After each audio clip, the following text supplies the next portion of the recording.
بسم الله الرحمن الرحيم toddobaadkan waxaan ugu weyn oo aan shacabka la wadaagayna in Soomaaliya ay u soo yeetay guul weyn markii golaha ammaanka ee qaramada midoobay ay naga qaadeen cunaqabatayntii hubka ee dalka saarneed tan iyo bishii January 1992 muddo dheer ay cunaqabatayntaasi na saarneed waxaana socday dadaalo badan oo ay Soomaaliya ku doonaysay in cunaqabatayntaasi la qaado maadaama ay caqabad ku ahayd dadaalada dawladda ku doonayso in ay dalka xasilooni iyo nabad waarta uga dhaliso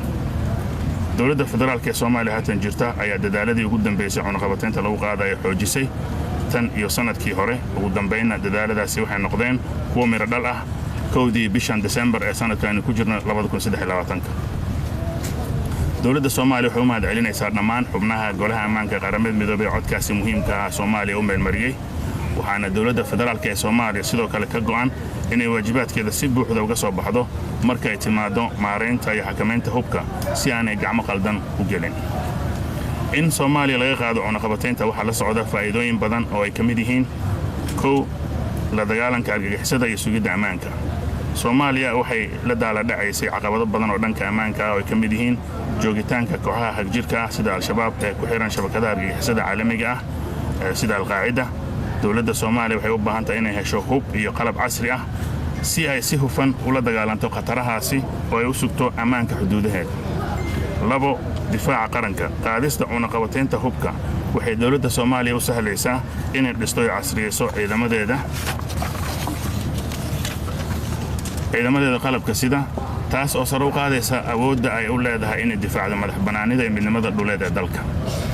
saddex dadaalka nabadda iyo xasilinta helitaanka hubka iyo qalabka ayaa muhiim u ah dawladda Soomaaliya si ay si hufan u gudato waajibaadkeeda sugidda amniga isla markaana ciidamada ADMIS ugala wareegto amniga guud ee dalka afar dhaqangelinta sharciga iyo xakamaynta xuduudaha waxa kale oo faa'iidooyinka qaadista ay cunaqabataynta ay la socoto kamid ah dawladda Soomaaliya inay u baahan tahay qaabkii ay ku qalabayn lahayd hay'adaheeda sharci fulinta si ay xuduudaheeda uga ilaaliso ka ganacsiga hubka sharci darrada ah argagixisada iyo khataraha kale ee caalamiga ah shan dawlad dhisidda iyo dawladnimada xoojinta awoodda dawladda Soomaaliya ee ku aadan sugidda amniga waxay laga maarmaan u tahay dadaalka ay ugu jirto hirgelinta maamul xasiloon bixinta adeegyada bulshada iyo horumarinta dhaqaalaha lix waxa ayna xusid mudan in golaha ammaanka ay sidoo kale meel mariyeen qaraar kale oo gaar ah cunaqabatayn dhanka hubka ah ku soo rogaya kooxaha argagixisada sida al-shabaab markaan qodobkaas ka gudubno xalay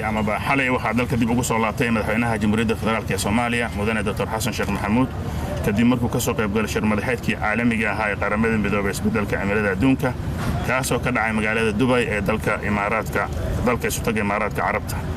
khudbadu halkaasi madaxweynaha ka jeediyay shirkaasi caalamiga ah ee COP28 waxa uu madaxweynaha ku soo bandhigay saameynta xooggan ee ka soo gaartay dadka iyo deegaanka Soomaaliyeed isbeddelka xooggan ee ku socda cimilada sidaad la socotaan Soomaaliya waxa ku dhuftay roobab iyo daadad ka dhashay El Niño in ka badan 100 qof ayaa la xaqiijiyay inay ku nafwaayeen dad gaaraya 2 milyan iyo barna waa ay saameeyeen waxa ayna jirta barakac aad u xooggan oo gaaraya ilaa iyo 1 milyan iyo bar oo qof dawladda waxay marka lagu baaqaysaa shacabka Soomaaliyeed inay garab istaagaan walaalahooda ay xaaladdan la soo diristay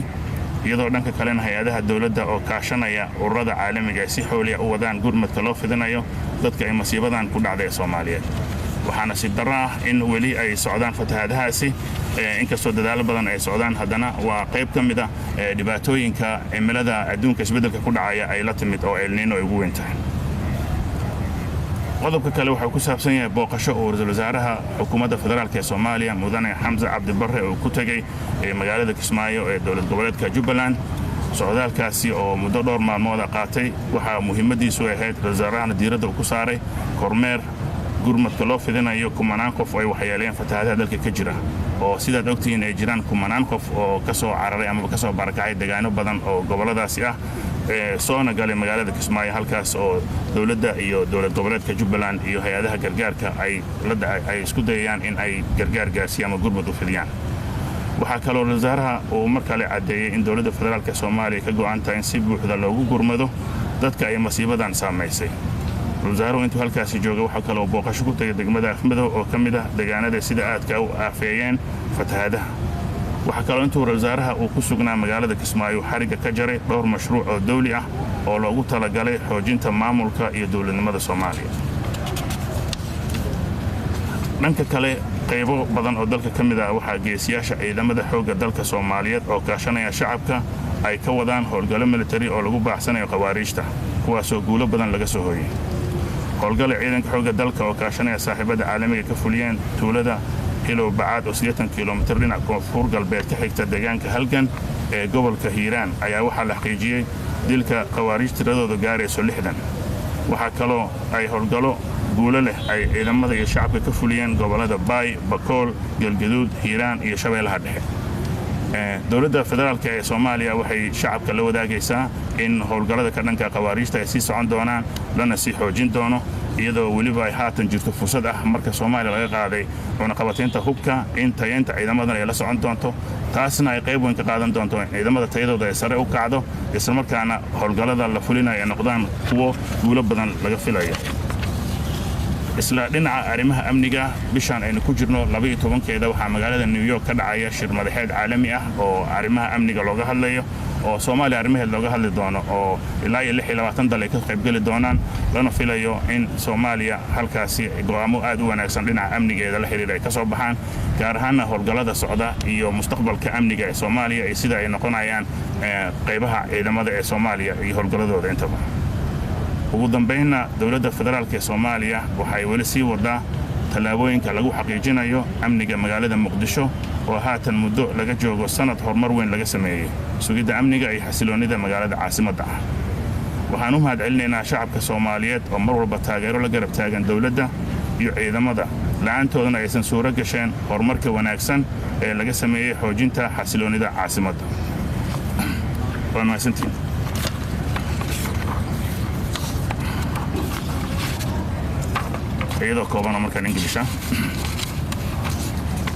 This week, the most important thing that we share with the public is that Somalia had a great success when the United Nations Security Council lifted the arms embargo on the country since 1992. The sanctions have been on us for a long time. There have been many efforts in Somalia to lift the sanctions, as it has been an obstacle to the government's efforts to create lasting stability in the country. The current federal government of Somalia has intensified its efforts to lift the sanctions since last year. And finally, these efforts came to fruition on the 1st of December this year, 2023. The government of Somalia is grateful to all the members of the United Nations Security Council who passed that important vote for Somalia. The lifting of sanctions on Somalia has many benefits, including counter-terrorism and security. Somalia has been struggling with many security challenges, including the presence of extremist groups such as Al-Shabaab linked to the international terrorist network of Al-Qaeda. The government of Somalia needs to get modern weapons and equipment to effectively fight these threats and secure its borders. National defense. The lifting of the arms embargo will enable the Somali government to build and modernize its armed forces, enhancing its ability to defend the country's sovereignty and territorial integrity. 3. Efforts for peace and stabilization. The availability of weapons and equipment is important for the government of Somalia to effectively carry out its security duties and to take over the general security of the country from ATMIS forces. 4. Law enforcement and border control. The government of Somalia needs a way to equip its law enforcement agencies and to protect its borders from illegal arms trafficking, terrorism, and other international threats. 5. State building and governance. Strengthening the Somali government's capacity to provide security is essential to its efforts to establish stable governance, provide public services, and develop the economy. 6. It's also worth noting that the Security Council has also approved another special resolution that imposes arms sanctions on the courageous Al-Shabaab terrorists. Last night, the President of the Federal Republic of Somalia, Dr. Hassan Sheikh Mohamud, returned to the country from Dubai, United Arab Emirates, where he attended the United Nations Summit on Climate Change, COP28. In his speech at the International Conference on Climate Change, the President presented the strong impact on the Somali people and the environment of the strong change in the climate. As you know, Somalia was hit by rains and floods caused by El Nino. More than 100 people lost their lives. About 2.5 million people have been affected by the disaster, while on the other hand, there is a strong displacement of the affected people, estimated to be about 1.5 million people. The federal government of Somalia is once again calling on the Somali people to stand by their brothers and sisters who have suffered in this situation, while on the other hand, the government agencies, with the help of international organizations, are speedily carrying out the assistance to Somali people affected by this disaster. Also, the Prime Minister of the Somali government, Mr. Hamza Abdi Barre, visited Kismaayo for several days in Jubaland State. This important journey was made by the Prime Minister to oversee the provision of relief to thousands of people who have been affected by the floods in the country. The Prime Minister has confirmed once again that the government is committed to providing full assistance to the people affected by this disaster. Also, the Prime Minister visited Afmedo district, which is one of the areas that were most affected by the floods. The Prime Minister, while in Kismaayo, inaugurated or launched several government projects aimed at strengthening the administration and governance of Somalia. On the other hand, in many parts of the country, the heroes of the Somali National Army, with the help of the people, are carrying out military operations to chase the Kharijist Al-Shabaab, an operation carried out by the National Army with the help of the international friends in the village of Hilo Ba'at, which is 80 kilometers southwest of Helgan in Hiran region, has confirmed the killing of 60 Kharijist Al-Shabaab members. The SNA and the local forces have also carried out operations in Bakol, Galgaduud, Hiran, and Middle Shabelle regions. Also, it's noteworthy to mention that there is going to be an international security meeting that will take place in New York in this month on 12th of this month. That's going to be attended for about 26 countries are going to attend. It's going to be an international meeting that's going to provide support to the Somali security strategy. Finally, the federal government of Somalia is continuing to take measures to ensure the security of Mogadishu, and for a year now, great progress has been made in securing the security and stability of the capital city.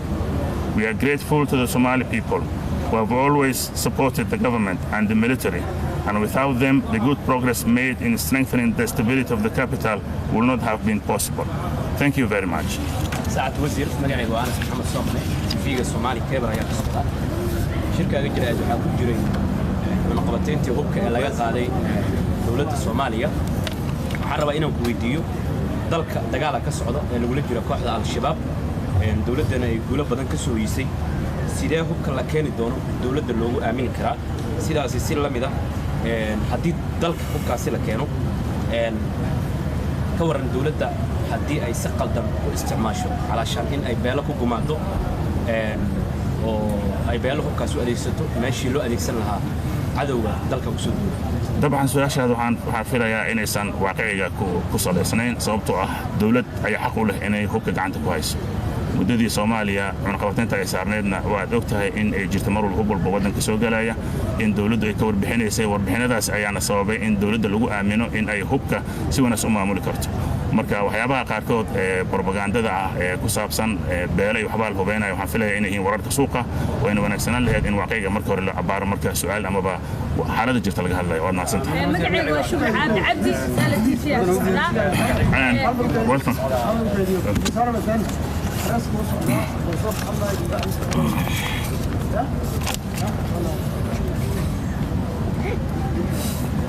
You will ask me. Bismillahirrahmanirrahim. Assalamu alaikum wa rahmatullahi wa barakatuh. I'm delighted to join my brother, His Excellency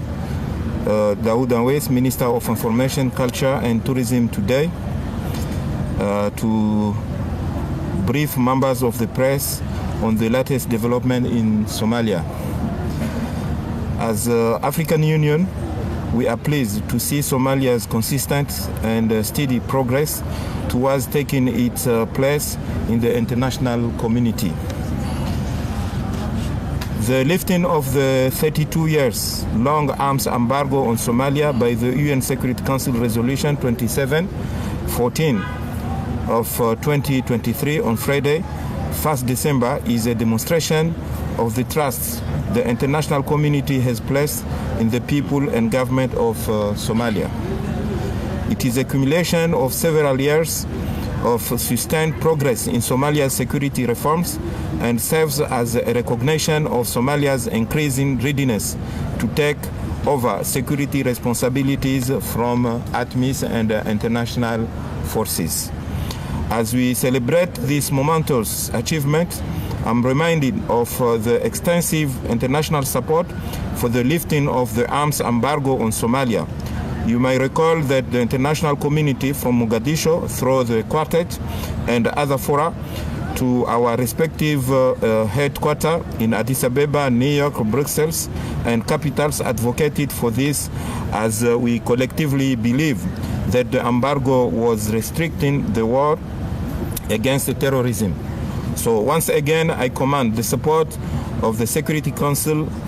member state, the European Union, the African Union Commission, African Union Peace Security Council, the A3, ATMIS, and the UK. More importantly, we believe that this decision would provide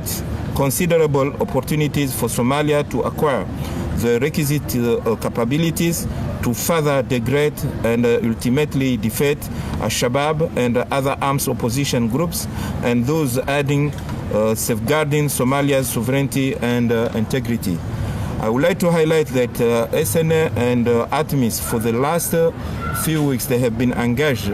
to conduct jointly shaping and clearance operations against Al-Shabaab, mainly in the forest where Al-Shabaab they were heading themselves. With the embargo now lifted, I strongly believe that the international community will continue to assist Somalia to reinforce SSF capabilities throughout the transition process and beyond, in order to achieve lasting peace, security, and development in this lovely country. In line with today's theme, I would like to take this opportunity to celebrate an equally crucial milestone, which marks a historic step in Somalia's journey towards regional integration and socio-economic development. I therefore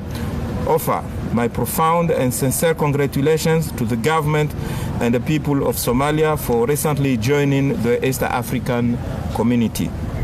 And on behalf of the African Union, I wish to reiterate our continued solidarity and applaud His Excellency President Hassan Sheikh Mohamud, the federal government, and the people of Somalia on the significant progress towards achieving the African Union's vision of an integrated, prosperous, and peaceful Africa. Last week, ATMIS, FJS, and UNSOS announced the resumption of the second phase of ATMIS troops withdrawal from Somalia, which will start and conclude by the end of this month. In compliance with the United Nations Security Council Resolution 2710 of 2023, we will draw 30,000 soldiers by handing over a total of 8 FOBs operating base to the Somali National Army. This step is crucial in the progression towards Somalia assuming full responsibility for its security. I want to confirm and reaffirm our unwavering commitment to the transition and drawdown process, ensuring we fulfill our mandate while also providing support for ongoing operations. We recognize the importance of balancing the drawdown with the need to maintain other vital operations, and our target is to exit Somalia, ATMIS to exit Somalia by the end of December 24. In response to the El Nino and this flooding, ATMIS has carried out comprehensive needs assessment to aid the federal government and various partners in their emergency relief initiatives. As part of these efforts, ATMIS forces have been actively distributing both food and non-food items to families impacted by the floods, with recent notable activities taking place in different federal member states. Additionally, in regions like Beltwin, Doble, and Afmado, our forces have played a significant role in evacuating families to safer locations. Working in collaboration with the SSF, we are also committed to maintaining the security and safety of these affected communities. I would like to make an appeal to all stakeholders, including international partners, to extend their support to those affected by the recent floods, which have resulted in considerable property damage and a tragic loss of life. We are looking forward to participating in the upcoming Somalia Security Conference in New York on 12 December of this month. ATMIS values this conference greatly for its crucial role in maintaining international support for Somalia's security and shaping its future post-ATMIS. We are committed to full participation and aim to make substantial contributions towards a secure and prosperous Somalia. The minister spoke 2 languages, I'll speak 2 languages. As Somalia just joined the East African community, na chukua hii fursa niseme hongera rais wa Somalia, hongera wananchi wa Somalia na mheshimiwa waziri, manake najua hii ni achievement kubwa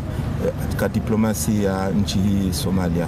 Sasa najua kwamba Somalia ni nchi muhimu katika nchi za Kiarabu, ni nchi muhimu katika nchi za bara la Afrika, lakini leo inaonyesha kwamba ni nchi muhimu katika nchi za Afrika Mashariki. Na tunakumbuka kwamba Somalia zamani ilikuwa inasaidia nchi zingi za Afrika Kusini na Afrika Mashariki kupata uhuru. Alafu wamewasaidia katika mambo ya elimu, afya. Somalia tuna miaka karibu 30 wameenda kwenye vita, lakini leo wamejiamsha. Mambo yanaenda vizuri, tunaongea mambo ya demokrasi, tunaongea mambo ya human right, tunaongea mambo ya development katika hii nchi. Kwa hivyo tunaona kwamba hii ni milestone pia, kwamba Somalia wameingia kwenye muungano wa nchi za Afrika Mashariki. Kwa hivyo hongera bwana waziri, na kwa sauti yako tunasema hongera serikali yote. Na nachukua hii fursa kusema tena hongera, manake karibu miaka 32 Somalia ilikuwa imeshikwa mikono, imeshikwa miguu wakati ambao wameambiwa wachukue, na wao wenyewe wameamua kuchukua madaraka ya security. Lakini huwezi kuchukua madaraka ya security hata kama una majeshi, lakini kama una silaha ambayo zinakusaidia kuchukua madaraka ya security, huwezi kufanya chochote. Kwa hivyo nadhani leo hii lifting ya embargo ni hatua muhimu. Somalia wamewin katika vita yao ya kuwana na Al-Shabaab na hawa mahawariji, na Afrika nzima najua wamefurahi, na African Union wanasimamia, watawasapoti leo, kesho na kesho kutwa. Once again, hongera mheshimiwa waziri, asanteni mahasini. وشكر عاد عبدي ورسالة كتبتنا وسيروا حقوا الدنيا الصومالي وحنا قرطين توكالة بقاضي سيدا أقول هذا واحدة على الشباب يدعو قرطين إسامات وضبط وكا صومالي يستقوا ماليشيا وسي وضن كيوسو كشين يسبوك حدي